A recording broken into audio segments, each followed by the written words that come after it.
As the agents investigate a mass UFO sighting, Deep Throat provides Mulder with documentation corroborating the evidence. They come to learn they are being bugged and tailed. When Scully pokes holes in Deep Throat's evidence, Mulder questions if he can ever trust him again. This is not happening. Hello and welcome to This Is Not Happening, another X-Files podcast. From the trucker's description, the shape he fired upon could conceivably have been a mountain lion's. Conceivably. The National Weather Service last night reported atmospheric conditions in this area, which were possibly conducive to lightning. Possibly.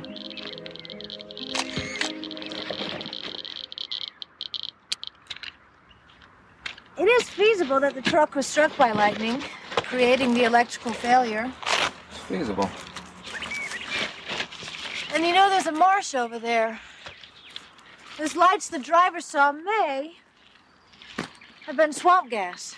Swamp gas?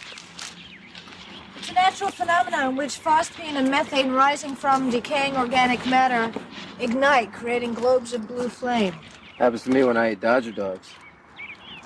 How can a dozen witnesses, including a squad of police vehicles in 3 counties, become hysterical over swamp gas?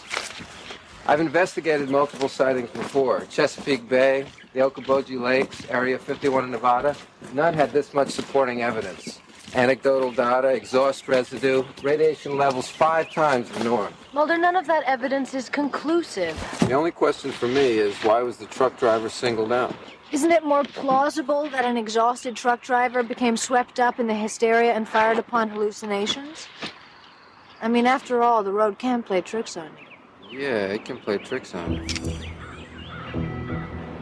Not like this.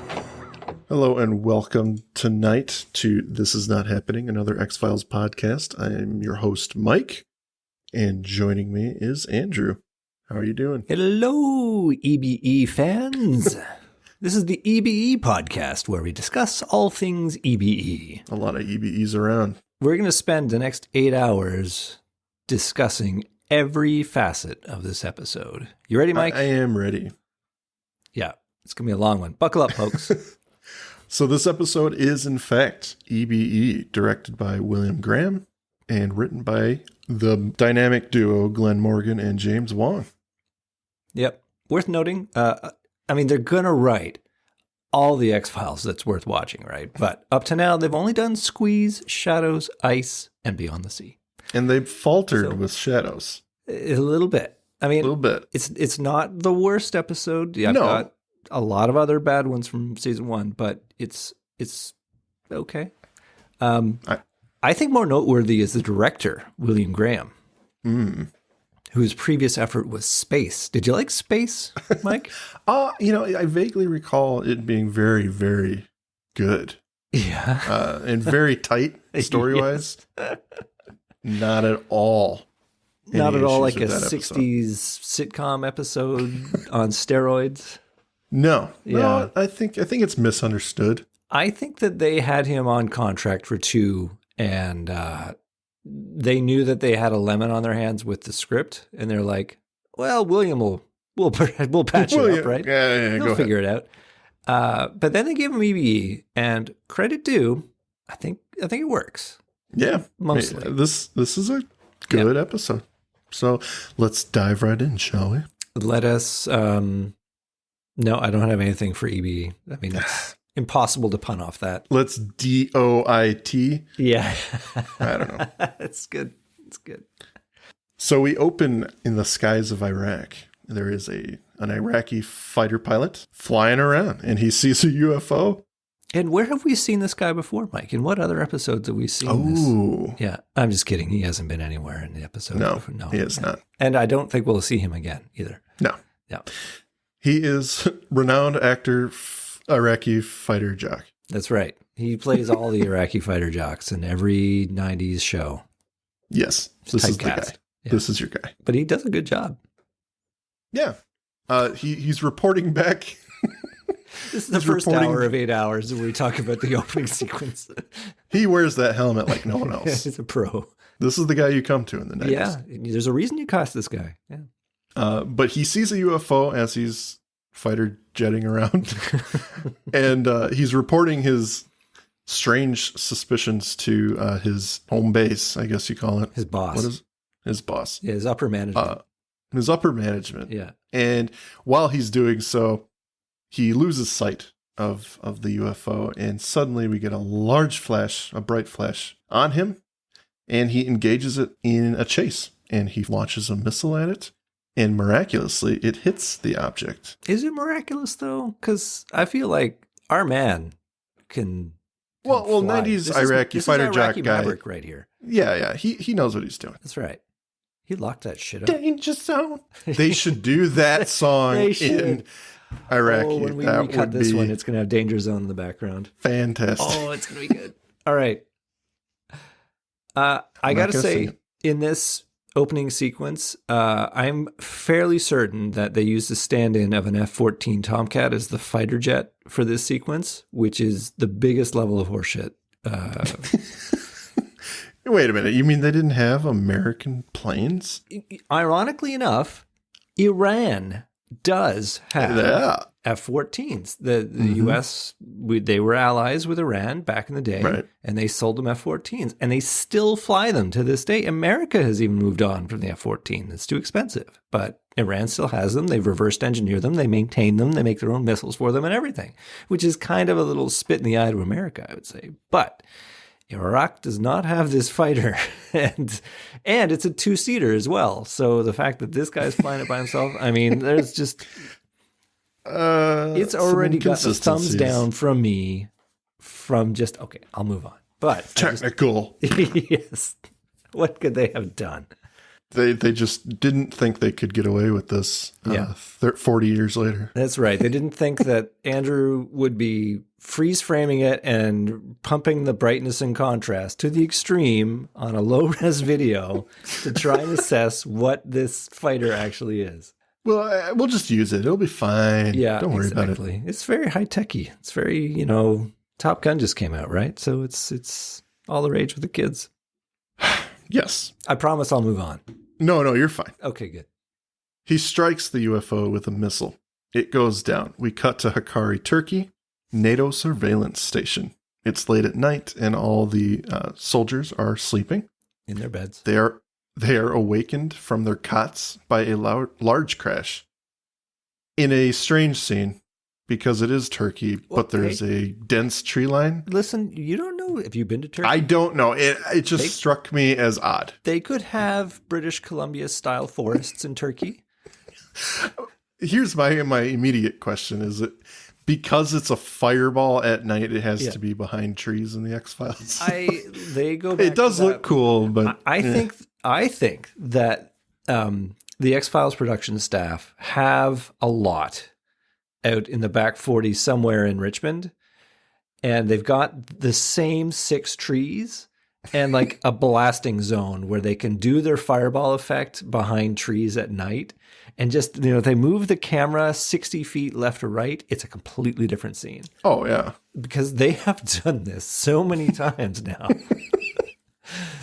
At least 3 episodes that I can think of right now. Right off the bat. So the medics are going to go out and find the crashed plane, or in this case, crashed UFO, which of course means that these 2 guys are dead. They're just gone. They're nobodies. They're red shirts.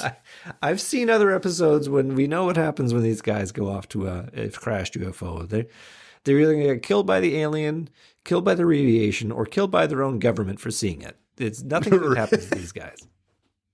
Yeah, so they rush out to the crash site, and as they do so, we see another object in the sky hovering. Credits. So, okay, Andrew, is this enough right now to get you on board for this episode? You know what I really need, Mike? I need another opening sequence. I think we got one for you. I don't think one is enough when it comes to the story of this magnitude.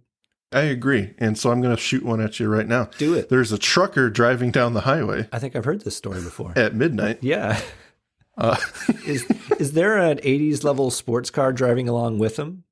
Maybe. I would love them to do a Smoking the Bandit ripoff as well. I think that would be great. Burt Reynolds driving alongside Mannheim's truck. I will like to point out, I've already done it in a different episode, but this is the same actor who plays the ghostly soldier in Unrequited. Oh. And the tram operator in Ascension. Interesting. Both of those episodes were written by directed by our previous dude in Young at Heart. Yes, they were. Yes. So maybe the actor who plays Mannheim knows the director who did the other episodes. And he's like, I'm going to get you back in. Yeah, get you in there. Yeah. Nepotism. Gotta love it. So he's driving. It's late at night, and he looks down. We see a shotgun on the passenger seat, and his CB radio starts going nuts. He adjusts it, and suddenly we hear a bunch of other truckers talking about seeing UFOs in the sky, and they're relaying very frantic information, and they're talking about seeing police, and suddenly the truck driver is hit with the red and blue lights as a cop car zooms past him. After that, his truck fails. Which has got to be the scariest thing ever. For a semi-driver, yeah, that would be terrifying. I mean, and he says his load is 1,800 pounds, but it's actually 5,100 pounds or something. So, like, the amount of mass that you have to stop with a truck that doesn't work anymore. Yeah. I mean, I've had a nightmare, actually, and it's more of a stress dream of suddenly I have to drive a tractor trailer. And it's like, I'm more concerned about the logistics of where does one go with one of these things? I mean, how to drive it is also a pretty freaky thing, but just the idea of driving this thing. Controlling something that huge.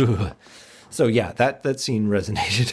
It's interesting you mentioned that, because I often do that when I'm on a plane, like I just was. I'm sitting there looking at the wings, and I'm looking at all the stuff that's happening, right? As you're lifting off, and it's like, okay. You're thinking, I can't imagine what it's like in the cockpit.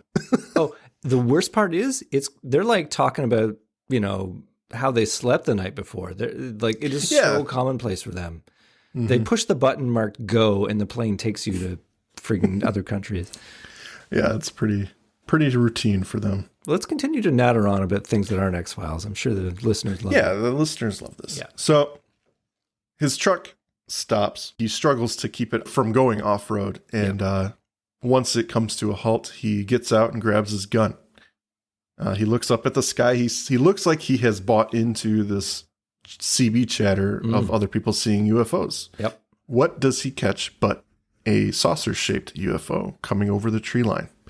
The back door to his payload opens up, and he starts firing his shotgun at being startled. And then we cut to Mulder and Scully the morning after. I think they could have done this as the opening. I agree. I agree. Don't know That's almost more ominous. I agree. Like, then you go to the credit sequence, and, I think that actually plays a little better than the Iraqi fighter jet nonsense. But it's the first time that this has happened, because the stock format for every episode up to this point has been, an opening, credits, and then Mulder and Scully are on the scene somehow. But this is the first time we move on to a scene that doesn't involve them. So it's like they've got so much opening, they had to make it, two-parter. It's almost as if they could have put the Iraqi stuff in there, kept it there, and then immediately cut to the truck driver.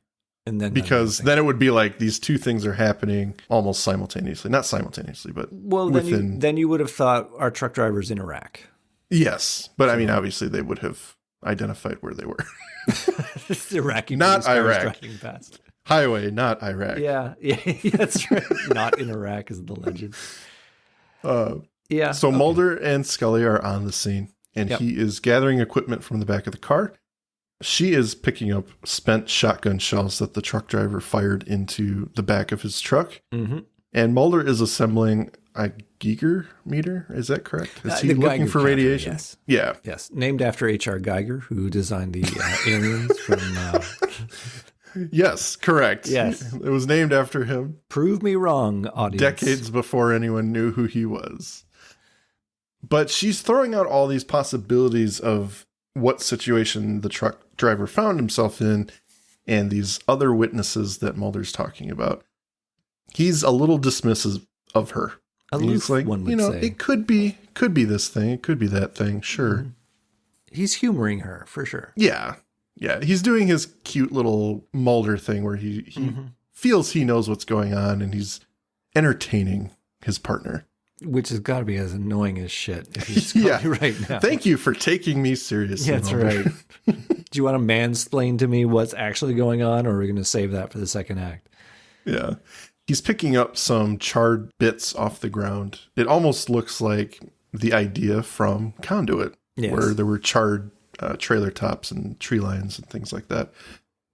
So he puts that in evidence bag. Mm-hmm. And then they get to talking about how there were 12 separate witnesses to this event last night. So how could 12 people be swept up in one consistent theory now? Like it happened so quick that... And the point I think they're making is they're not all clustered together. They're all exactly, yeah, they're all over the place. And 12 people have all these sightings. And, how could this be nothing? And, that's Mulder's theory. Yep, it's a good one. I mean, it's the beginning of his superpower, but it's not. He's not about to lay out the whole plot for us yet. No, and while he gives the most minimal amount of credit to anything Scully has to say, he said, "All of that's possible, but I started these stopwatches at the same time, and they're stopped at 2 different times now. So something's going on in the area. Oh boy." And, okay, this is a favorite part of the X-Files for me when they do something like this. Like, I froze it and looked at it. The stopwatches are 8 seconds apart. And I go, isn't this where you call the scientists and claim your Nobel Prize? Like, this is definable, like, quantifiable, provable science is fucked up right here. The laws of physics don't work. So don't you call up your colleague at, they've been to the University of Maryland twice. So I guess they're going to know a third guy at the University of Maryland who could just drive on out there and go, you're right, this is ridiculous. And then the story just talks about the 8-second time difference that you're now showing me. But they just drop it as this little plot dribble. And I think, what? Why? Yes, I get that it's important, but... Well, I think at this point, we've heard at least and seen once. I know what you're saying. And I think they're trying to just breeze by it because if you've stuck with the show at all, you've probably seen the first episode. And I think they touched on time loss briefly in a different episode. So they're probably like, we know what this is. Let's move on. This is the X-Files way of telling us something's weird. Yes, in because this they location. do call back to it later in that the stopwatches are not out of sync. And thus the aliens have not been here. So I get that is the reason for this MacGuffin. But again, I question the nature of this MacGuffin. Like, there are probably other things you could do that could draw the line under it in such a way as to not make poor old me go, why aren't you calling up every scientist in the world to come and look at this? Because this is what you're after. This is the truth. There's no time. There's no time. Yeah, that's true. No time. We gotta find the aliens. But a thing. So we cut to the driver. He looks fairly disheveled compared to the scene we just saw him in. He's got a rash all over his face and neck. He looks tired. His hair's all messed up. Yeah, he's had a night. Mulder and Scully want him to elaborate on his experience. I don't know why they're holding me. This firing a weapon on a county road charge is a lot of horse manure. I'm a vet and I know how to handle a gun. Mr. Ranheim, I'd appreciate it if you could elaborate on the report you filed last night regarding your encounter. It was round. Like a saucer. Green and orange lights. Last night you said it was cigar-shaped and black. I didn't ask for this to happen. All I want is to deliver my shipment of auto parts and forget...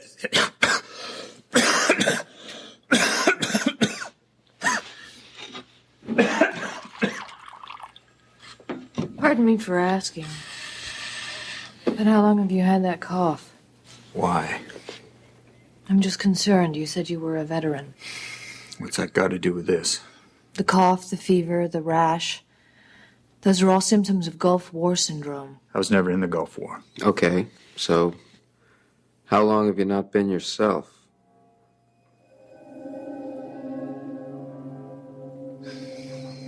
Since the thing last night.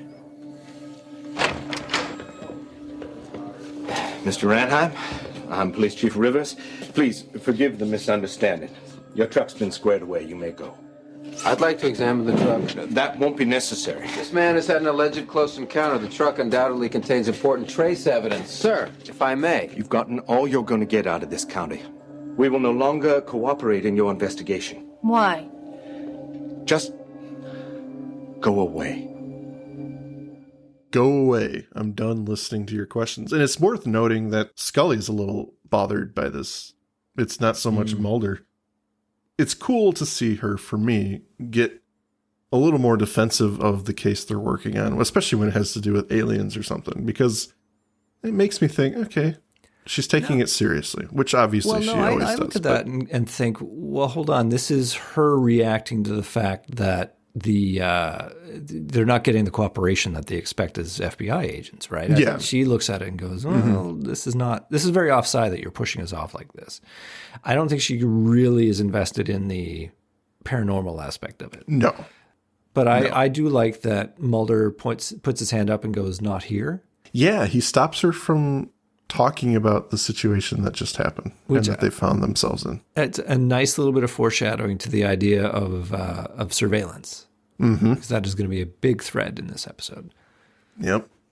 So they go to the bus depot. Mulder's convinced someone got to the chief and Randheim was acting strange. They get on the bus and he wants to speak with people when they get back in Washington. This is our introduction, ladies and gentlemen, to the Lone Gunman. This is their grand entrance to the show. Before we talk about the Lone Gunman, I kind of talk about the bus business. Like, really? They're taking the bus? It must be super close, and maybe they got their car rights taken away by... I just wish that they had elaborated a little bit on... Well, part of me doesn't mind that it's just like, nope, it's what we do. Sometimes we take the bus. I mean, it's not the city bus. It's like a regional, because they got to go buy tickets, right? Yeah. The whole scene just... Like, they needed a vehicle for them to have their conversation. But the fact that it's at this bus depot and there's a woman who's like, can I borrow your pen? And then thanks for the pen. There's this whole business in that scene where they're... Okay, the backstory on this whole bus sequence is that apparently it was technically kind of a big deal for them to walk into the bus and continue shooting it. Like, yeah, I can imagine that. In the production notes behind this, they actually make kind of a big deal about how there was like a shotgun mic or some kind of special mic they had to use. And I can get that it was a big deal. And I feel like to make that work, they probably walked backwards to make the whole scene more of a big deal. And it's like, okay, so but why do we have this at all? Like, why aren't they actually just driving there? So... It's I don't know. It's out of place for me, and I just question it. No, I gotcha. I think it is overall, it's a scene that's a little unnecessary outside of the information that they're going to the Lone Gunman. They could have done this a multitude of different ways. So absolutely. They could have said just at the crime scene, I think we should talk to these guys I know back in Washington. Cut to the Lone Gunman. Yeah. But I don't know. So we cut to a camera lens and it pulls away and we see our first glance of Frohickey. And they are at the Lone Gunman offices, which I will note is vastly different than the office it becomes. They upgrade their facility. It's a little bit more like a spare classroom in this episode, but we see Byers, Langley, and Frohickey for the first time, and Scully's having a blast with these guys because she thinks they are out of their minds. Check it out, Mulder. I had breakfast with the guy who shot John F. Kennedy. Is that so? Old dude now, but yeah. Says he was dressed as a cop on the grassy knoll. Hey, Mulder, listen to this. Vladimir Zhirinovsky, the leader of the Russian Social Democrats, he's being put into power by the most heinous and evil force of the 20th century. Barney? The CIA. Is this your skeptical partner? She's hot. You don't believe that the CIA, threatened by a loss of power and funding because of the collapse of the Cold War, wouldn't dream of having the old enemy back? I think you give the government too much credit. I mean, the government can't control a deficit or manage crime. Lone gunman. What makes you think they can plan and execute such an elaborate conspiracy? She is hot. Settle down, Frohickey. We're not talking about a bunch of idiots up on a hill trying to bone the Capitol pages. We're talking about a dark network, a government within a government, controlling our every move. How can they do that? How? I'll show you how. You got a $20 bill? I'll check.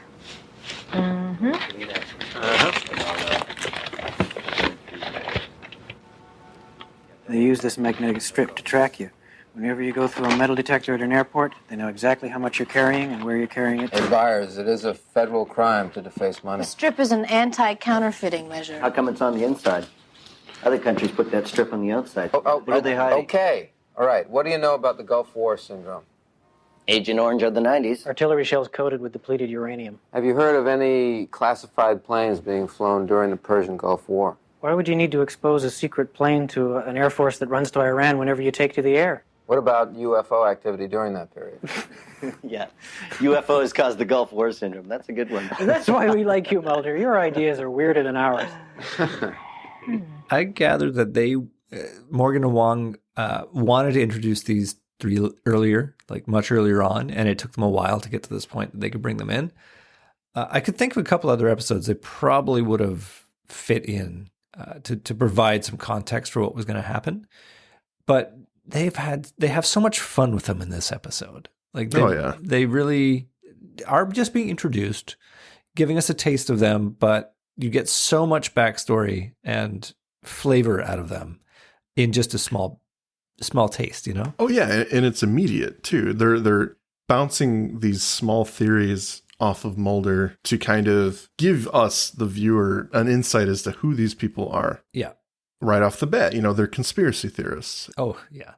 And Scully is just eating it up. She's just watching this with a grin on her face, and she's seeing how Mulder reacts to them, and yeah, she is just soaking it up right now. Yeah. And it gives us, the viewer, the picture we're supposed to get. These people have theories. That's what they do. Mm-hmm. There's some sort of secret government, and these people are all over it. Yeah. It's a great scene. And Scully loses her $20. Yeah, they kind of prod her a little bit to test her, to see, where she stands on all this stuff. Mm-hmm. And she makes a good point. She says, I think you guys give the government a little too much credit. They can't even balance a checkbook. Yeah.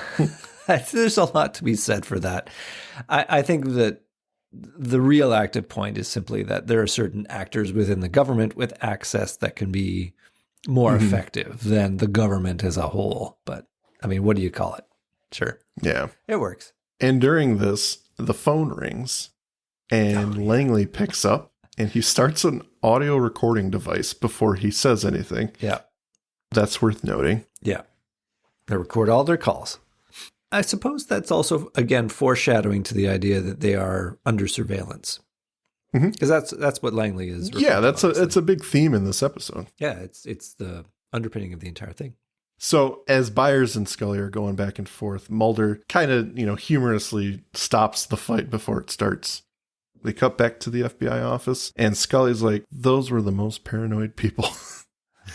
How can you think anything they've said is remotely plausible? Yeah. I mean, you're not we surprised. know where she stands. You're not surprised at Scully's reaction. It's totally on brand. Yeah, I think she's giving the reaction that everyone expected her to have. Yes. And I think Mulder enjoyed every minute of that. Oh, yeah. That was fun for Mulder and Scully. Well, Mulder's looking at these crime scene photos with the largest magnifier ever made. I think they had fun with that. And Scully, while he's doing this, is talking about how the lone gunman, there's these people who think what they're doing is so important that they feel like they're being watched all the time. Mm-hmm. And in the middle of that sentence, she's unscrewing a pen to do something. Obviously, she thinks it's a cap or something, so she's going to write something down.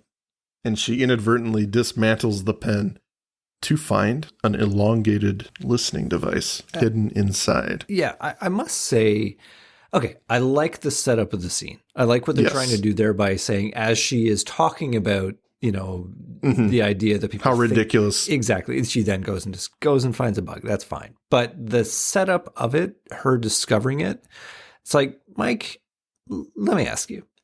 Uh-oh. So you're writing some notes down, or you're writing a shopping list, and the pen you're working with, it isn't working. It's run out of ink. What is your immediate reaction for what you might do to solve this problem? Throw it. No, I'm just kidding. Try different pads of paper. Try a different pen. Correct, sir. You would go and find the other pen lying around and try that instead, or a pencil even. Because where there's one, there's 1,000. Exactly. Everyone's got that bin of pens that they go and use.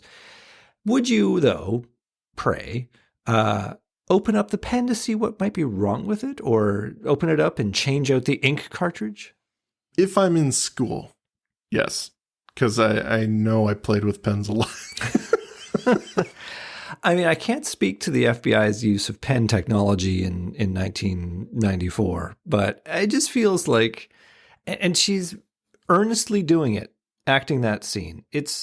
I will give it to her that it looks very natural. That's just what you do when a pen fails you. Well, I will say that she delivers it in a way that she's like lost in her thoughts about the lone gunman and these people who think that they'll believe anything, and they think they're so important that they must be being spied on. Yeah, they're so paranoid. You are so So I get what you're saying. I completely get it. And don't get me wrong, I like that. I like that delivery. I like that their use of that conceit has made that happen. But it's the setup of why she's opening up the pen to get there doesn't make sense. I'm sorry. Yeah. Like your pen doesn't work, you just grab another pen and you go on.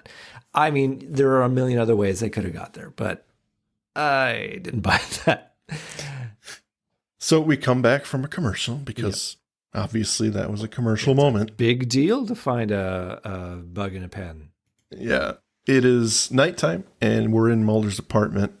He is fiddling with a light. He changes it to a black light and adjusts his blinds. And then he waits. Is this the first time? I think this is the first time we've seen the conceit of him signaling for a rendezvous with Deep Throat. Yeah. They got rid of this idea. This is the only time this happens. Well, next it's going to be putting the X in masking tape. Which I have to say is probably a better idea. It's a bit more on brand. Yeah. Yeah. It's the X-Files, goddammit. Use an X. It's not the blue light show. But some time passes, he falls asleep, and he is awoken by a phone ringing. He picks it up, and there's a couple clicks indicating that Deep Throat has gotten his message. I love this scene. I love the idea that this is tradecraft, that this is the system that they have developed that allows them to know this is how we're going to meet. And I think we've talked about this, and I probably harped on it in a previous episode. Like, what does 3 clicks mean? We're going to meet by the water, and 2 clicks means we're going to meet. Yeah. I like the idea that all this means is I have received your message, and you can go out walking, and I will find you. Wherever you go, don't you worry, I will find you. It's awesome, and he finds him, and they don't have to say one word about it. We just piece it together. Thank you for not belaboring some things while belaboring the shit out of others. Yeah. So Mulder's waiting he's sitting on a bench, and Deep Throat comes strolling up, and they make this almost friendly, well, it is friendly, but like heartfelt moment of talking about catching a ball game together sometime. And it's just simple small talk. It's throwaway dialogue, but it establishes more of this relationship that they've had, or developed, I should say. See, this is how you do it. Because we've had 2 episodes where they have parachuted a character into the plot, somebody from Mulder's past who they have got great affection for, have had hard times and good times, and we go way back, and then that character gets killed by the villain within the same episode, and Mulder gets all moody and like this terrible thing just happened, right? But which obviously doesn't work. But in this case, they are dropping Deep Throat in episode after episode, and they do things like this. They give him a bit of warmth. They give him a bit of rapport. You see that they are actually getting along. And then at the end of the season, they're going to off him, and it actually, you feel it. Yeah. That's how you do it. Yeah. Masterfully done. So after the small talk, Mulder asks what he's on to. And Deep Throat hesitates, like he's not going to tell him anything. He hands him an envelope and begins to walk away. He turns and he says, "You're on to a dangerous path." Mm-hmm. Very cryptic. Cryptic. I think intentionally so too, right? Because as we'll come to learn, like, he's not being super forthright here. Yeah, he's not. He's not taking the opportunities in a couple scenes in this episode to outright tell Mulder what's happening. He just hands him documents, he hands him photographs, and walks away. He removes himself from the situation, and I did want to draw attention to that later. I think, though, it's worth noting, again, you can what if the plot to death, right? But in this case, you've got Deep Throat coming when he's called and supplying Mulder with something. If he really didn't want Mulder investigating it, could he have not just said, "Listen, it's all hooey. This is a, invent the story you want that ultimately makes Mulder go, oh, yeah, I guess you're right." You could say, this is kind of a psyops thing. It's, we're testing it. I'm not super proud of it, but we're doing it. Nothing to see there. As opposed to actually giving him something. Because like the whole thing at the end of the episode is him saying, you weren't supposed to know about this, Right. And congratulations for finding it, basically. Yeah. I mean, there's always an easier way with the X-Files. Which they rarely take, yeah. They rarely take the easy way. But I'm with you there. I think you really like this episode too, don't you? I'm sorry to tear it down. No, I'm fine with it. It's a good episode. It's not the best or anything, but fair enough. I enjoy it. Excellent. That's the show, everyone. Those were my final thoughts. Final thoughts. Great episode. Loved it. I understand what you're saying. And there's obviously a different way he could have done this and just diverted him immediately. But I don't think, and this is me just being me, I guess, maybe he knows that Mulder isn't going to let something like this go. Because this is his thing. He's already been to the crime scene. He's got evidence, and that evidence already doesn't make sense with nothing, Right. So maybe he's like, I can't just tell him to walk away because he's not going to do it. Yeah. Okay. Fair enough. So he's got to give him something, and maybe it's something that will distract him long enough that he can come up with another reason. Like, I do like the idea of the villain who is fallible, who is not all-seeing, all-knowing, is everywhere at once with 20 superpowers. Oh, you mean not Young Barnett? Yeah. Exactly. So the audience, we record 2 episodes in an evening, and the last one, anyway. So, yes, in this case, I like the idea that he is going to give Mulder this one thing and then walk away going, he's not going to let go of this. I got to think of the next thing I'm going to do to get him off the track. I like that. So we cut to Mulder's office. He's looking at the documents that Deep Throat has given him, and it's the account of the Iraqi fighter pilot that we saw in the beginning. Iraqi Maverick. Yeah, we get some flashbacks. Scully comes in a little angry. She lays out some information. The truck is bogus, and so is Randheim. She mentions the weight discrepancies between what he says he had and the different way stations that he passed through. And his name is actually Frank Druce. That's not a name. Randheim. That's not a name. That's what? It's what? Tell me the ethnicity of that name. That is a made-up name. I don't believe that. I think Druce is a much beloved and historical name throughout Western civilization. He's from the Minnesota Druces. They go way back. They got a cabin up in the lake. Well, it's derived from Druchek. Oh, right. Which is Russian. When he came back over the boat, they didn't want to be perceived as non-American, so they changed it. Yeah. Yes. Okay, fair enough. There's something in that truck. This comes from Scully. There's something in that truck, and it's not auto parts. Yeah. Not to mention that Druce, yes, Druce, was a Black Beret in Iraq, or in the Middle East. Right. Unlike what he says when he says he was never in the Gulf. So she is very convinced that they have been fed a line of bullcrap. And Mulder, you can see him getting increasingly agitated. And then he just says it. He can't believe it. We had it, and we let it get away. Yeah. The wreckage of the UFO was in that semi-truck. But was it, though? I don't know. Well, I mean, it was... We learn later what's in the truck, the little hospital bed type thing. Yeah. So, but I think in his mind, it's also the flying saucer. Sure. Okay. Well, okay. This led me to something I was thinking about during the episode, which is, I know as the show goes on, we're gonna delve deeper into some particular aliens. You know, the black oil aliens, the shapeshifter aliens. But is this sort of castaway aliens, or do you think that they actually do canonically link to a faction of aliens later on? I don't think it matters, unfortunately. Yeah. Like, I know your question, and that's my question for the first couple seasons. Whenever they do alien stuff, is what relation do they have to the aliens that take over the mythology? But I think we can just attribute this to the government taking evidence of the crash and doing what they're going to do with it, because it obviously has to remain secret. So they have to clean up the crash site somehow. Well, I will say that aliens take one hell of an interest in good old planet Earth, because we've got no less than 6 or 7 different varieties coming in.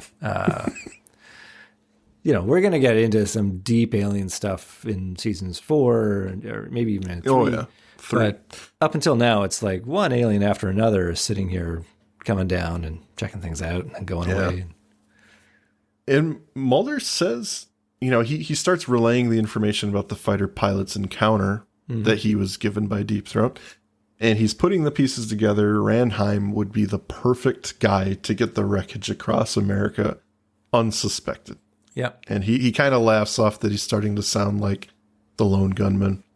Well, and it would explain why he wasn't feeling well if he was escorting a downed UFO, which is probably full of space goo.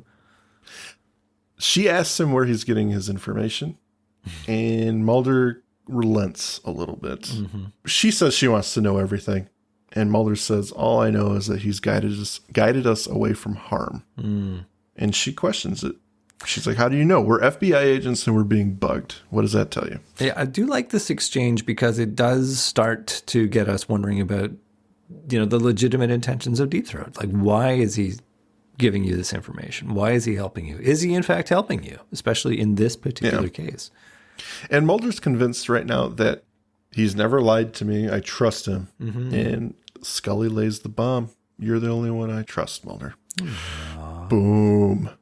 Heart grew 2 sizes larger that day. It's going to break the measuring meter. That's right. But yeah, it's a nice scene because it does circle back to the intentions of Deep Throat.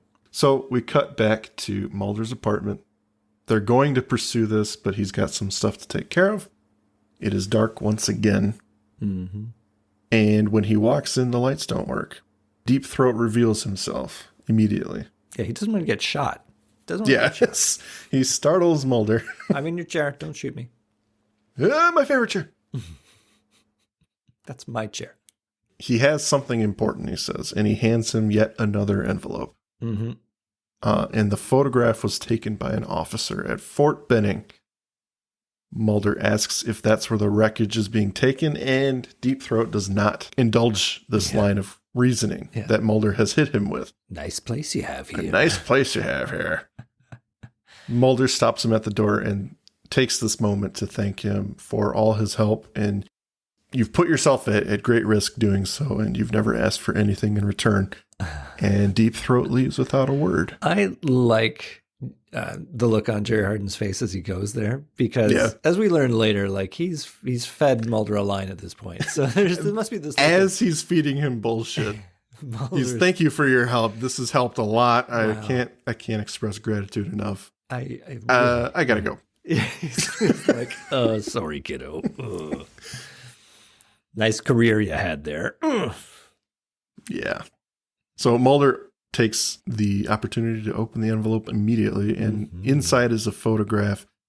And we cut to Scully examining it with a magnifying glass. And we see UFO in the sky over a vehicle and a man looking up at it. Mulder's convinced this is the best photographic evidence I have ever seen, despite the obvious line around the general that you can tell. That make it look like a poorly edited photo. Well, it is the best thing he's ever seen. In 94, or they had like version 1.0 basically of Photoshop. So, I could see having some halos left over, but I love how Scully immediately calls it as a fake. Yeah. She just stops it before it gets out of hand. She's like, Mulder, this is a fake. Yeah. And he's like, You're just saying that because you don't like UFOs. Like I like UFOs. She pokes very obvious holes in this thing. For Georgia immediately, Scully. Come Mulder, on. this photograph is a fake. What? Look. This soldier's shadow is allegedly created by the lights from the UFO, but it falls in a direction contradictory to the craft's position. There could be an off-camera light source creating that shadow. Now look closely at the color of the light reflected in the windshield. Now that reflection should be from the red lights of the UFO, but it doesn't match the color of the ship's lights. Yeah, but there's probably a degree of tint in the windshield, or the gradation could be attributed to atmospheric conditions. Mulder, we should have it analyzed. Why don't you just admit it, Scully? You're determined not to believe him. Well, maybe you're too determined to believe him. I am determined to follow a lead that may result in the proof of the existence of extraterrestrial biological entities. I need to go. Mulder, listen to me. No. Please, will you just hear me? I have never met anyone so passionate and dedicated to a belief as you. It's so intense that sometimes it's blinding. But there are others who are watching you, who know what I know, and whereas I can respect and admire your passion, they will use it against you. Mulder, the truth is out there. But so are lies. I will say this exit scene for him is probably his worst. Yeah. At least so far. I am determined to find the existence of extraterrestrial biological entities. I need to go. Whoa, dude. You de-aged, kind of like in Young at Heart, about 15 years there. So... I need to go. Go where? I need to go. Where are you going? Your vicinity petulantly is what I need to do. I'm surprised that she didn't go, where are you going? Because that would be very much in character for Scully. Yeah. But to his credit, where he needed to go was to get the photo analyzed. Yeah, he thought twice about it. Mm-hmm. And goddamn it, if Scully wasn't right. So we cut to the next morning, assumedly. Yeah. Scully is arriving for the day. She puts her satchel on Mulder's desk, standing up. This important satchel, which we will always see in every episode now. Canonically, very important Not satchel. once. Yeah. So yeah, she puts it down, standing up. She goes and gets some coffee, comes back, and it's laying down. Ooh. What the hell? And then Mulder shows himself. So was it Mulder? Are they alluding that? I think it was just they wanted to freak us out for a second. It is a jump scare. Yeah, totally. Yeah. So he admits that he had the photo analyzed by their top specialist, and sure enough, it is a fake. He realizes now that Deep Throat went through a lot of trouble to lie to him and put them on the wrong path. Yeah. And now they can only trust each other. So I gotta say, like later on, Deep Throat, well, actually the very next scene, Deep Throat's going to say our top people made that photograph. And it's Fred. Like, your top people are totally incompetent because they put 2 moons in that. Is that an Easter egg or something? Like, what the fuck, man? Your top people who had to get done with work for the day because they were missing their son's soccer game. Yeah. Your top people who you gave a 15-minute deadline to whip together a super awesome photograph on Photoshop 1.0, they're like, oh, okay, I can do this. I'll do what I got. Listen, I'll do what I can, but no guarantees that it's going to survive scrutiny. We come back, and it's an aquarium. There's a shark swimming in a giant fish tank, and Mulder and Deep Throat are having yet another meeting. Why didn't you leave for Fort Benning? The photograph was a fake. At least you're not insulting me further by feigning appalled surprise. On the contrary, I think a compliment is in order. That photo was prepared by our very best. I thought you were my ally. Oh, I am. Yeah, imagine if Eisenhower told the rest of the Allies that D-Day would take place in Belgium. Mr. Mulder, I place my life in great jeopardy every time we speak. I've been a participant in some of the most insidious lies and witness to deeds that no crazed man could imagine. I spent years watching you from my lofty position to know that you were the one I could trust. And why did you lie to me? I needed to divert you. You and Scully are excellent investigators, and your motives are just. However, there still exist some secrets which should remain secret. Truths that people are just not ready to know. Who are you to decide that for me? The world's reaction to such knowledge would be far too dangerous. Dangerous? You mean in the sense of outrage? Like the reaction to the Kennedy assassination, or MIAs, or radiation experiments on terminal patients, Watergate, Iran-Contra, Roswell, the Tuskegee experiments. Where will it end? Well, I guess it won't end as long as men like you decide what is truth. That transcript you gave me, the Iraqi pilot, that was the truth, wasn't it? Why did you even bother to show it to me? Well, I was aware that you were onto the truck, so I knew that down the road I would have to steer you away, that I would have to lie to you. And a lie, Mr. Mulder, is most convincingly hidden between two truths. Mulder, if a shark stops swimming, it will die. Don't stop swimming. I'm not responsible for the electronic surveillance, but I do know they can still hear you. I like the allusion to the end of season 4, where it's not about aliens. It's about the hoax surrounding aliens. And this kind of plays into that, the idea that they're going to use Mulder's enthusiasm against him. And that's what that photograph is about. So I think there's a little nugget here that they are going to pull out. I can see that. Because I think, that's ultimately what would be a lot of people's downfall, is their willingness to believe anything and disregard certain evidence as truth. You know, when you're talking conspiracy theories, people will latch on to some crazy shit with minimal evidence. It's very true. So I think that's a good pull for the show. Like let's take Mulder's determination and make it something that's a weapon against him, and then show him that. I think that's a cool idea. Well, and we've said it before, like covering season 5, like that was the way to re-energize the show. Oh, yeah. They spend 4 seasons delving deeply into the alien conspiracy and, really covering the mythology that way. But, there's only so far you can dig before you start actually giving some answers, and that's never going to happen. So you got to turn the ship around and take it on a different course to try and give different answers. It was a smart move. Yeah. But it's also in this scene where Deep Throat gets a little personal with Mulder and says that he has been witness to some of the worst deeds in history. And he's been watching Mulder for years, and he lied to him because, again, there are secrets the general public is not ready for. Deep Throat was aware he was onto something, and down the road he knew he would have to lie. So when Mulder goes to leave, he lays this cryptic, if a shark stops swimming, it will die. And then we get, the tagline we use for our show, don't stop swimming at the end.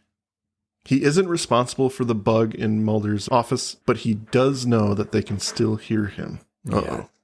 Dun, dun, dun. Apparently, Deep Throat's other line in here where he says, a lie Mr. Mulder is most convincingly hidden between two truths. Apparently, the whole episode is built backwards from that line by Morgan and Wong. They apparently in the background notes said that that's what they wanted. Such a good line. Yeah, such a good line. Oh, it's fantastic and delivered by a master. So yeah, it's a good scene. Oh yeah. So Mulder starts tearing his apartment apart, searching everywhere for bugs. Gets an idea and unscrews the faceplate to one of his outlets, and sure enough, there is a microchip in there. Ooh. Scully arrives, and before she can talk or say anything, he interrupts her and he starts playing this, you know what, I think you're right, we're just going to let this one go. And while he's saying that, he's guiding her to the outlet and he shows her the bug. Yeah, and he writes down, we have to find the truck on a little note. Yep. Good tradecraft. Yeah, I like it. It's simple, it's believable, it's enjoyable to watch them kind of work through things. So now we know not only has Deep Throat lied to them for the first time, but now they're going to do things on their own terms. They're going to continue with this case because they're being pushed so hardly against it. Do you think Scully, when she says, I think you're right, Mulder, do you think that when she's actually saying you're right too? I think we should letting just move it go. on. Oh, you meant go pursue this still? No. No, I didn't see what you wrote. No. I didn't. No, you were saying let's leave it alone. I was agreeing with that. Mulder, there's a stack of other cases we could work on. I heard a case about a missing girl. You want to go this way? Just trying to bait him. There's this really interesting thing about a guy with a salamander hand. Oh, wait, we've already done that.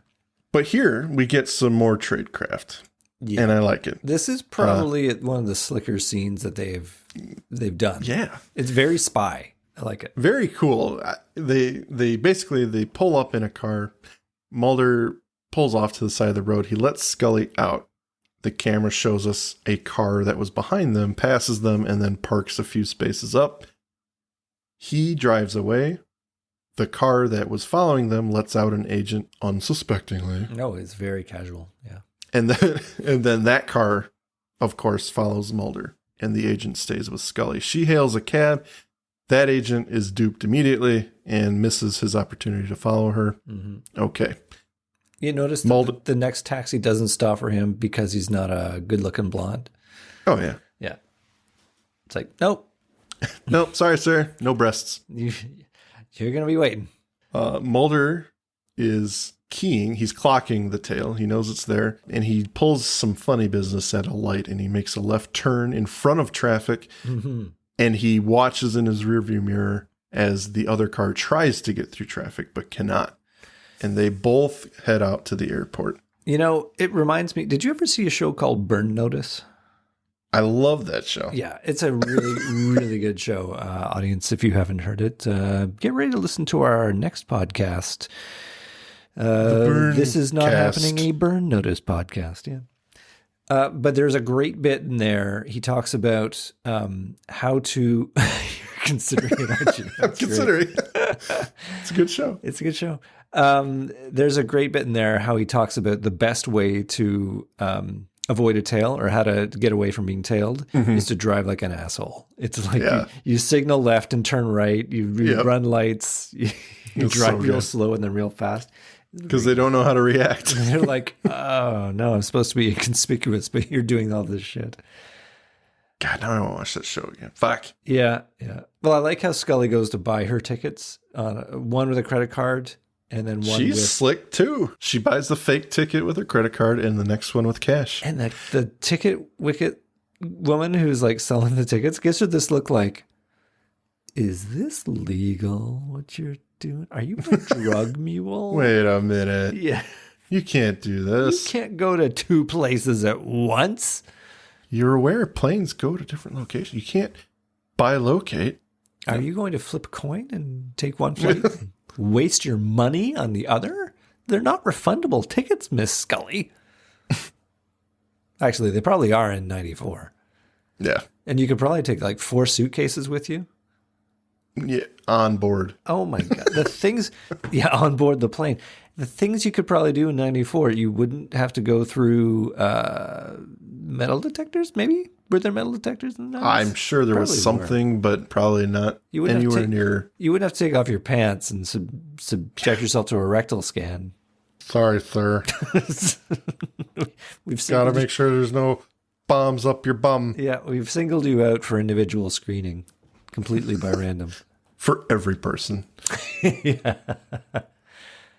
Yeah, so Mulder and Scully fly to Las Vegas, and then they take a car. Yes, not a bus for them this time. Not a bus for them. They actually have a car, and they mean to head off the truck. So they find their spot that they deduce this truck will be on, and they kind of sit off the highway and wait, I would assume, hours for this thing to show up. Mm-hmm. And sure enough, it does. And then they begin tailing it for hours. Yeah, it's a long drive. Mulder's falling asleep and Scully is tailing it. Suddenly, their radio starts going crazy. Dun, dun, dun. They lose control of the car, and when they park, they realize the truck is now facing them, jackknifed. Uh-oh. Another nightmare moment. Can you imagine being in that truck? Yeah. Greeted by a flashing light, a bright light again, so we know there's supposedly aliens involved. Mm-hmm. They get out, they check the truck, they call for Randheim, no response, and they move to the back of the truck where the cargo is open. Yeah. They start unloading the boxes like mad people. There's an ominous red light in the back, and they see what looks like a makeshift lab with a gurney and medical equipment. We were just witness to a rescue operation. Yes. Dun, dun, dun. You know, they the actual, I'm looking at the app now, the actual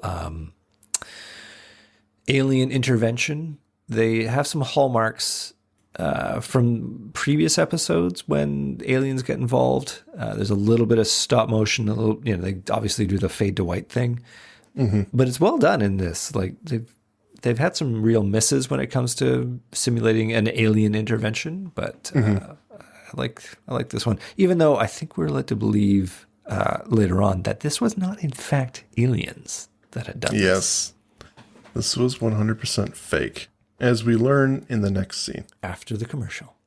Mulder has his 2 stopwatches out, and if he asks, or he tells Scully if she's asking if this was real, the answer is no. The stopwatches are the same time, so there's no craziness happening here. Except, is it possible, Mike, that the aliens forgot to turn on the time messer-upper machine? The anti-timeometer. The anti-timeometer, yeah. Yeah, I mean, it's possible that Jeff forgot to hit the button first, but it is his first day. Yeah. I mean, you can't be perfect every time. Listen, he's got a long way to go. He'll do his performance review. He'll get docked. He'll lose a couple bucks, but he'll do it right next time. No anal probes for you for a week, sir. Right. The anal probes are for level B aliens. Yeah. You're level C. You got to climb the ladder, Monty. But it's here that Mulder says, I think it's what you said. It's people using my ambitions against me. Mm-hmm. And he determines it was basically probably the military with super secret weapons that we haven't heard of before that pulled off this little stunt. And Scully asks, wouldn't it be easier if they just killed us? Yeah, exactly. It's exactly what I was thinking at this point. Like when they class it as an elaborate show to deflect them, I'm thinking, yeah, this does feel like it's kind of elaborate. Scully asks the question we ask all the time. Which wouldn't it just be easier if someone were shot? But it is a point where I give credit to the episode for catching itself out as, okay, but what? But what about this really obvious elephant in the room here? It's like, why are they doing this? So we cut to a hotel. Yeah. Scully's doing some research, and Mulder's on the phone with what we find out is like a UFO hotline where he's tracking the encounters people have had from where Randheim was and where they spoke to him across the U.S. Yeah. And they determined that the sightings are on the truck's tail, I guess. And they head to Mattawa, Washington. Which is just a funny name. Yeah, I've never heard of it. I bet you it exists. I'm sure it does. They drive around Mattawa with no luck. They pass through it and around it 2 times, Scully says. And then they come across a random UFO party off the side of the road. Which I feel like if anybody was going to get drawn into that party, it's definitely Agent Mulder. Oh, yeah. This is a normal Thursday night for him. Hey, Scully, I've heard of a party that's going to be up on Thursday night. I think there might be a lead for us there. Hey, clothes optional. That's right. Did you bring your UFO costume? They are greeted by a nut with alien language. Yeah, this is not how you introduce yourself to people. I don't care what you believe. What does he say? I've got the transcript here. Adune Vaso Baragaz. Intergalactic space greeting. It means hello, space brothers. Oh, boy. These people exist. That's how we should introduce the episode. From now on in. I'll try and master it for the editing. Yeah. Oh, but the crazy dude says we've had a lot of sightings and we're getting a lot of action over the power plant, which is pretty local. They're drawn to our electric power. Yeah. Mulder and Scully spy on the plant for a little bit and they see Rantime. Ooh, yep. Baby. That's our guy. That's where we gotta go. That's where the plot is taking us. Mulder calls the lone gunman and he tells Langley that if he hacks him some IDs, he will give him the first photo of an E.B.E. I think it's worth noting the whole turn off the tape. I think that's a great moment. He knows the tape's running, and Langley fakes turning it off by just sitting there for a moment. Yeah. He's like, turn it off. All right. It's off. He doesn't, though. That's the best part. Yeah. That's a good scene. Like them, Lone Gunman. Their IDs are Tom Braidwood and Val Stefoff. Yeah. Which I think is hilarious. They're both PAs for the show. Yeah. I don't know why Stefoff is hard for me to believe for these two people. But what, you think Druce is okay, but Stefoff is objectionable? I don't know. Neither of them looks like your classic Stefoff. Hello, my name is Val Stefoff. Yeah. Fair. It's a cute little Easter egg. Always appreciated. Yep. And Braidwood has been used before because that is Frohickey. It is indeed. They used him in Shadows, the parking space. Apparently they didn't think that the Lone Gunmen were ever going to come back. They thought they would just be a one-off in this episode. But yeah. But they did such a good job and they played so well with audiences. It was legitimately good. I liked it. Yeah. And how could you not bring these guys back? I mean, even if it was legitimately a one-off and we never saw them again, it's like, who wouldn't want to delve deeper into the lives of these guys? Well, they should get their own TV show. Oh, wait, they did. Oh, wait a minute. Yeah. One season. Ooh. You mean the TV show that predicted 9/11? What? Yeah. No. Not a prediction. No. Just eerily similar. Yeah, that's right. Nobody could have imagined that plot. Aired months before that happened, by the way. Yeah. Just before. So yeah. I just think it's interesting. Oh, very. So Mulder and Scully, they get checked out and they are granted entry into this facility. There's a little jump scare moment where the guy's like, hey, wait a second. Really? Of course, you need your badges. You can't go anywhere without your badges. And here's a complimentary coffee. I would have loved it if there were like 3 of those. Like, wait, where are you going? Go away. Stop. You stop. You've forgotten your safety smock. Don't ever take this off. Always wear, just one thing after another. It'd be like, and here's your security helmet. And your special boots. Are you wearing the appropriate footwear for this facility? Can't you let you in with it, steel toes? Oh, man. That would be bad in a power plant. I don't know. Well, it depends on the power plant. I'm just making that up. Yeah, I'm not a power plant guy. So they get inside, and it's basically just the area they're in. It looks like a glorified office building. Because kind of like space. Is, in fact. They're legitimately filming in one of those. Yes. They pass by the one and only military guard in this place, apparently. They look a little suspicious, and he starts following them from a distance. They turn a corner, try to enter a door, and it's locked. So they now have to backtrack. But when they do so, they are cornered by the guard, who essentially takes them in because Scully gives up the goat real quick. I love it. It's her faith in her authority. It's like, wait, stop. We're FBI. We got a right to investigate this. Let's just cut to the chase. And he's like, no, I'm going to shoot you. Or, I'm going to do the half draw. But that actor, did you recognize him? The actor? The security guard? No. He's on Stargate. He's the alien ally that they have. Is it? I'm pretty sure. How am I the guy noting? Well, maybe you didn't watch Stargate. Maybe that's the reason. I didn't realize that was. I'll have to look at the actors unless you're sure. I'm like 99.9% sure that's the guy. All right. I didn't think it looked like him once you mentioned it, but maybe his voice is also very distinctive. Yeah. Yeah. He's badass. Cool. Yeah. So, he takes them into custody, and Mulder makes a break for it as they're walking down the hall. The guard reaches for his gun, and Scully actually knocks his arm, which is good because Mulder would have gotten shot if he did not, or if she did not. Yeah, you don't shoot my partner. But I thought that was like, whoa. I mean, you're attacking an officer at this point. Yikes. Yeah. But Mulder's making a break for it, and he heads down a stairwell. He finds himself in the exact spot he wants to be as he's pursued by countless military police that suddenly appear. Yeah, how lucky is that, though, right? That you end up exactly where you want to be? Yeah. Very lucky, especially in an intense chase scene. Yeah. Well, the plot demanded it, so that's why it ended up happening. It's fine. So he finds the room he wants to be in. It's a large hangar of sorts, a lot of weird power coils around, and a room with a red light. And just as he's trying to get to it, he is surrounded by military police, and he is stopped. And who calls them off but Deep Throat? Yes, very ominous. You've done well. Let him go. Gentlemen, you handled your guns in a very military manner. You didn't shoot anybody unnecessarily. Well done, sirs. Well done. Yeah. Now please leave.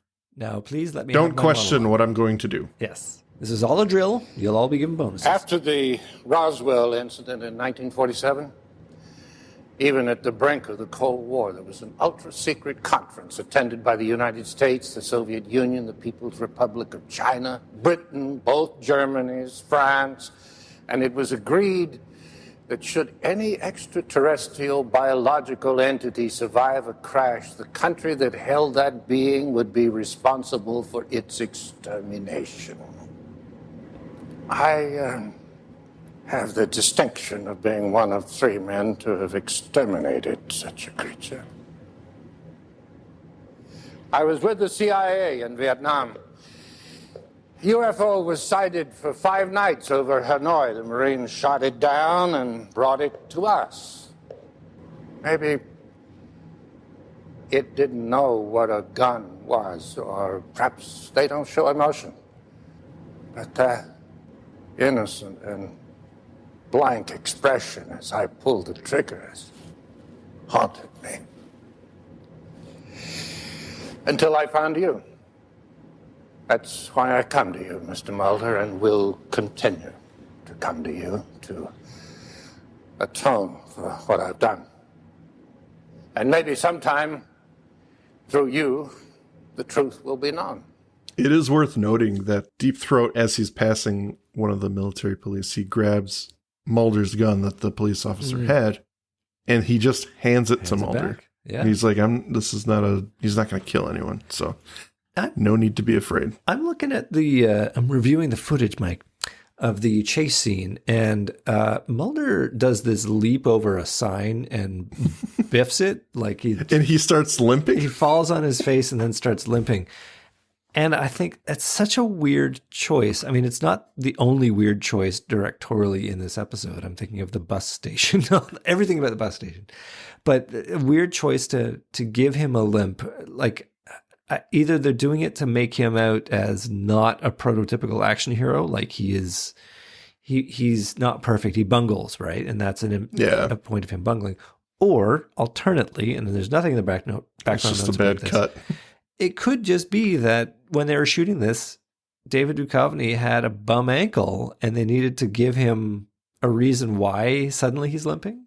I mean, I think he just hurt his leg in the scene and had to like shake it off, but keep going with the scene. Maybe they only got it once. That could be.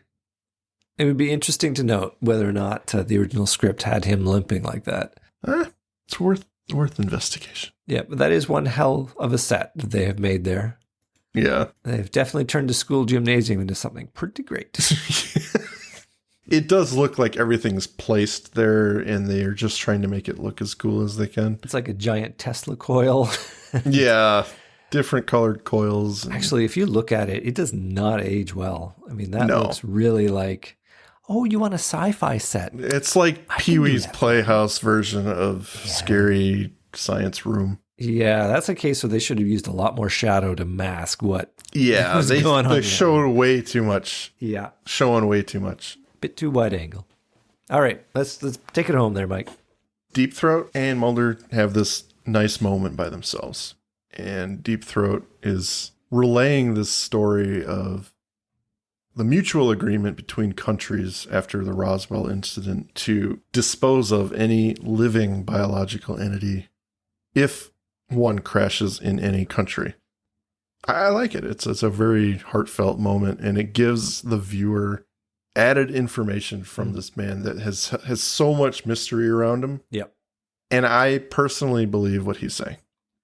Well, I think that, first of all, this is a pivotal moment in the series, really, because it drops a huge piece of information for the base to actually ponder, like that there is this agreement between countries.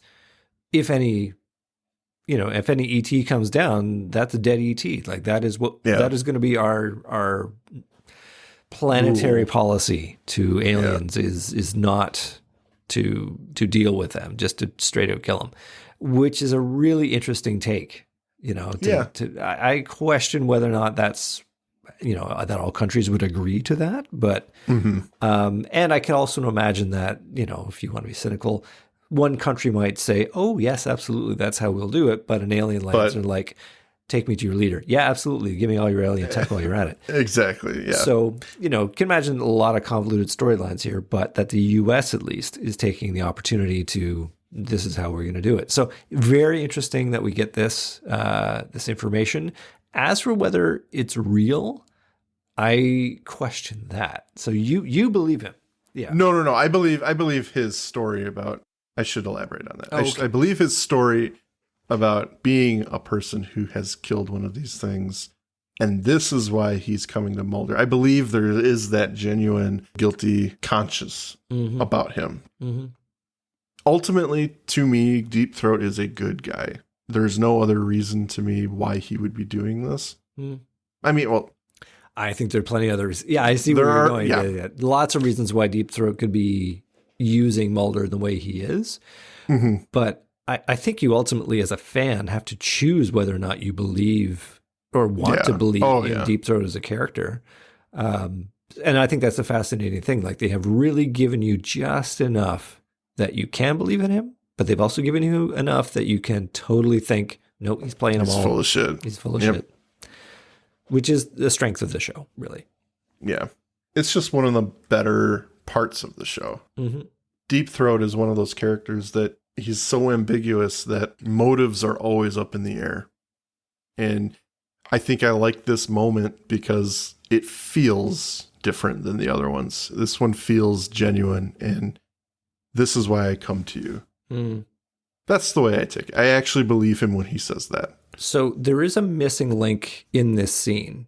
And I think it's interesting to sort of pick at it a bit. And that is when Mulder first gets here, you can't see in the room.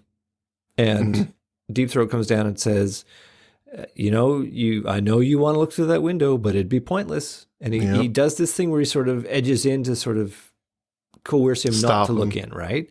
And it's like, my words will convince you rather than anything you'll see in there. And then Mulder does, in fact, go in and look through the window and sees that it's empty. So I think there's this underpinning of, if you looked through there and saw a dead body, you would believe. everything you were after would be answered and you'd see it. But there's not. So that to me makes me think it could still all be a load of shit. It's like you said, there is always that possibility. Yeah. You said you just killed this thing. Well, show me the dead body. Right. It's like, why didn't that happen? So it's a very nice, ambiguous ending that doesn't annoy the shit out of me. It's well crafted. So yeah. Mm-hmm. And in classic X-Files way, no answers. Yeah. Yeah. But this one feels... It's different. I'm happy that there are no answers because there's no definitive answers. There are answers that an unreliable narrator has given us. Deep Throat has given us a story of, this is the information he did not want to share with Mulder, but Mulder has won in that he is getting this as a reward for having sort of run the gauntlet and gotten to this point. Mm-hmm. So I like that as the success for the protagonist here. And it does, though, come back full circle to, well, you've learned this, but is any of it true? And Mulder says, I'm wondering which lie to believe. Yes, that great line at the end. He's put that nail right in it to say, as if to tell the viewer, you think you have learned something new, but this could all be, exactly, this could all be suspect. Yeah. End of show. And then, as mysteriously as he came, Deep Throat disappears into the fog. Yeah. Nice ending. Oh, and Scully's alive. Yeah. She's good. She didn't get shot for something. She got killed off set. Deep Throat's like, oh, I'm sorry we had to eliminate your partner. She saw just too much. Bring her body out and drop it next to Mulder. Here's your friend. She may need some medical attention. Oh, man.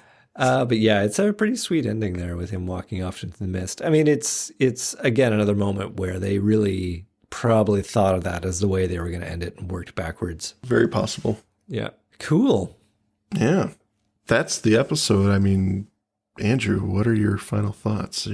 I think we've done a pretty good job. Yeah, we've covered a lot of it. There's not much more I want to say about it other than, finally a legitimate reason to roll out Deep Throat, as opposed to all these other episodes where, it's like, oh, yeah, let me tell you about this thing I know about garbage collection in your neighborhood. I've got a file on that you really need to know. Yeah, there's a rogue truck. There's a rogue truck. You shouldn't investigate this. Don't investigate the truck. Don't. So, and it's a lot of him, and he's good. It's just fun to watch him. So that's really a great part of it. Probably his best episode. And the lone gunman coming in, and it's just great to see them. And there's so much good stuff in here, right? Loved it. As an episode, there are some weak points. There are some things that really draw me out and go, hey, why?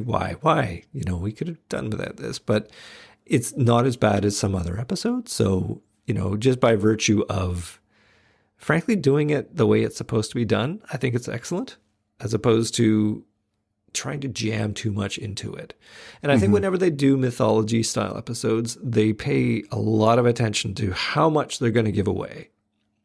And they work backwards from that. And that is why they're generally successful, because they know it's satisfying to just give little tidbits. And that will keep us coming back for more. Well said. Thank you. Thank you very much. It's almost like I wrote that. Almost. Mm-hmm. What are your final thoughts, Mike? Not much else to say. I think it's a wonderful return to form for the mythology aspect of the show. Jerry Hardin lends his skill to this episode, and he helps craft a story that leaves the viewer questioning what they've seen the last 45 minutes. And it's done so well that you don't care that you don't have answers. The answer, I guess, is a better way to put it. Yeah.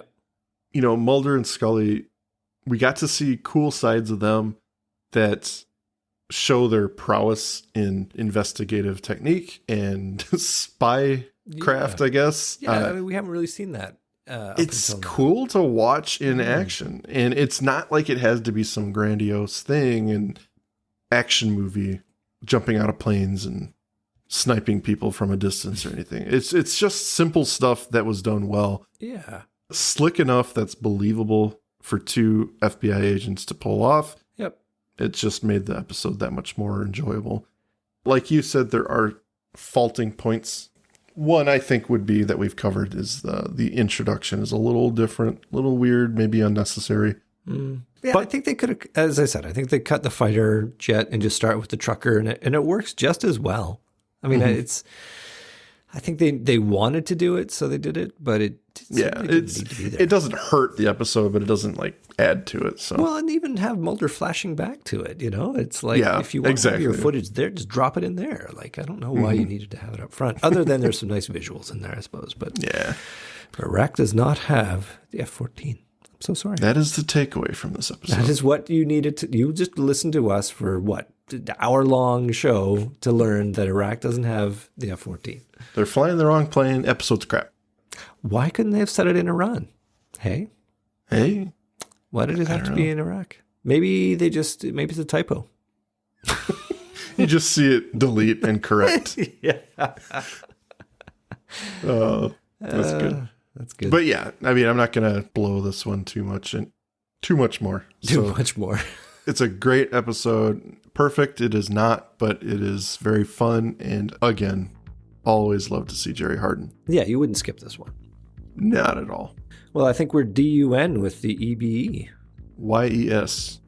Well, from all of us at the SOHW. Oh, no, that doesn't work. No. That was awful. BYE, Andrew. BYE. Yes. BYE, lovely listeners. We'll see you again soon in our dreams. Thank you for listening to today's episode. If you liked what you heard, please rate and review on your podcast app of choice. Andrew and I would be eternally grateful to you fine people for helping us expand and get the word out. Also, we've got a killer group on Facebook. Feel free to join in on the discussion at facebook.com/groups/thisisnothappeningpod and become an official member of the syndicate.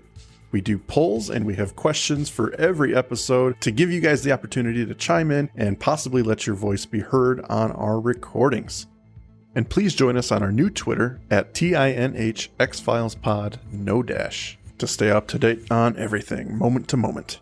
Thank you, and remember, don't stop swimming. It's that time, everyone, the Magus Media Production sales pitch. Please check out our homepage at magusmediaproductions.net so you can stay up to date on all of our shows. Check out our Facebook group, facebook.com/groups/magusmediaproductions, both of which have our Discord link on it, where you can join us for live shows as we record them for future release. At Magus Media Prods on X, our Patreon, patreon.com/magusmedia, where a $5 donation will help us keep the lights on and bringing you new content, and you get some stickers. Thank you for your consideration and support.